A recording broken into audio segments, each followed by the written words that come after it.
Guys, ಇವತ್ತು ನಾವು soya chunks masala ಹೇಗೆ ಮಾಡೋದು ಅಂತ ತೋರಿಸ್ಕೊಡ್ತಾ ಇದ್ದೀನಿ. ತುಂಬ ಚೆನ್ನಾಗಿರುತ್ತೆ, ನೀವು ಒಂದ್ಸಲ ಟ್ರೈ ಮಾಡಿ. ಫಸ್ಟಿಗೆ ನಾವು ಫುಲ್ಲು ನೀರನ್ನ ಕುದಿಸ್ಕೊಂಡ್ಬಿಟ್ಟು ಕುದಿಯೋ ನೀರಿಗೆ ಚಂಕ್ಸ್ನ ಹಾಕೋಬೇಕು. ಸೋಯಾ ಚಂಕ್ಸ್ನ ಹಾಕಿ ಒಂದು 10 ಮಿನಿಟ್ಸ್ ಅದನ್ನು ನೆನೆಸಿ ಇಡಬೇಕು. ನಂತರ ಈಗ ಮಿಕ್ಸಿ ಜಾರ್ಗೆ ಶುಂಠಿ ಹಾಗೆ ಬೆಳ್ಳುಳ್ಳಿನ ಹಾಕ್ಕೊಂಡಿದ್ದೀನಿ. ನಂತರ 2 ಟೊಮೊಟೊನ ಸ್ವಲ್ಪ ಹೆಚ್ಕೊಂಡ್ಬಿಟ್ಟು ಅದನ್ನು ಹಾಕಿ ಮಿಕ್ಸಿ ಮಾಡ್ಕೋಬೇಕು. ನೋಡಿ, ಈಗ ಮಿಕ್ಸಿ ಮಾಡ್ಕೊಂಡಿದ್ದೀನಿ. 10 ನಿಮಿಷ ಆದಮೇಲೆ ಸೋಯಾ ಚಂಕ್ಸ್ನ ನಾವು ತೆಗೆದ್ಬಿಟ್ಟು ನೀರಿಂದ ಈಗ ಮೊಸರನ್ನ ಆ್ಯಡ್ ಮಾಡ್ತಾಯಿದ್ದೀನಿ. ನಂತರ ಕಡಲೆ ಹಿಟ್ಟು, ಶುಂಠಿ ಬೆಳ್ಳುಳ್ಳಿ ಪೇಸ್ಟು, ಜೀರಿಗೆ ಪುಡಿ, ಸ್ವಲ್ಪ ಉಪ್ಪು,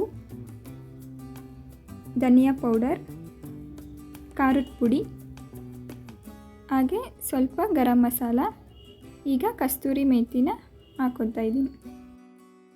ಈಗ ನಿಂಬೆಹಣ್ಣು ಹಾಕ್ತಾಯಿದ್ದೀನಿ, ಅರ್ಧ ನಿಂಬೆಹಣ್ಣು.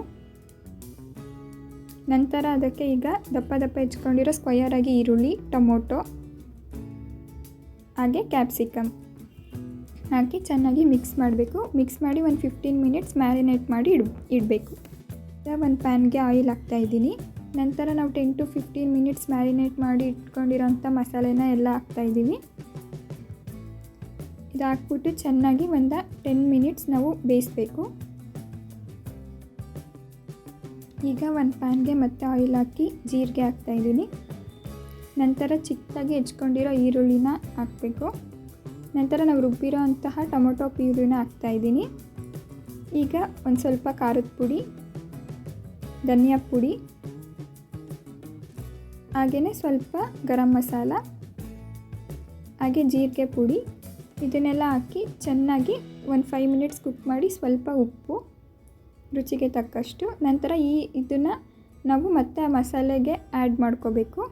ಈಗ ಫುಲ್ ಇದನ್ನು ಮತ್ತೆ ಒಂದು 5 ಮಿನಿಟ್ಸ್ ಚೆನ್ನಾಗಿ ಕುಕ್ ಮಾಡಿದ್ರೆ ಸೋಯಾ ಟಿಕ್ಕಾ ಮಸಾಲ ರೆಡಿ. ಲಾಸ್ಟಲ್ಲಿ ನಾವು ಗ್ರೀನ್ ಚಿಲ್ಲಿನ ಈ ಥರ ಉದ್ದುದ್ದ ಹೆಚ್ಚಿಬಿಟ್ಟು ಹಾಕಬೇಕು. ನೋಡಿ, ತುಂಬ ಸುಲಭ ರೀತಿಯಲ್ಲಿ ಮಾಡ್ಬೋದು ಸೋಯಾ ಚಂಕ್ಸ್ ಮಸಾಲ. ನೀವು ಒಂದ್ಸಲಿ ಟ್ರೈ ಮಾಡಿ. ಸೇಮ್ ರೆಸ್ಟೋರೆಂಟ್ ಸ್ಟೈಲ್ ಥರನೇ ಇರುತ್ತೆ. ಮನೇಲಿ ಎಲ್ಲರೂ ಇಷ್ಟಪಡ್ತಾರೆ. ನೀವು ಒಂದ್ಸಲಿ ಟ್ರೈ ಮಾಡಿ. ಈ ವಿಡಿಯೋ ನಿಮಗೆ ಇಷ್ಟ ಆಗಿದ್ದರೆ ಲೈಕ್ ಮಾಡಿ, ಶೇರ್ ಮಾಡಿ, ಹಾಗೆ ತಪ್ಪದೆ ನಮ್ಮ ಚಾನಲನ್ನು ಸಬ್ಸ್ಕ್ರೈಬ್ ಮಾಡ್ಕೊಳ್ಳಿ. Thank you for watching.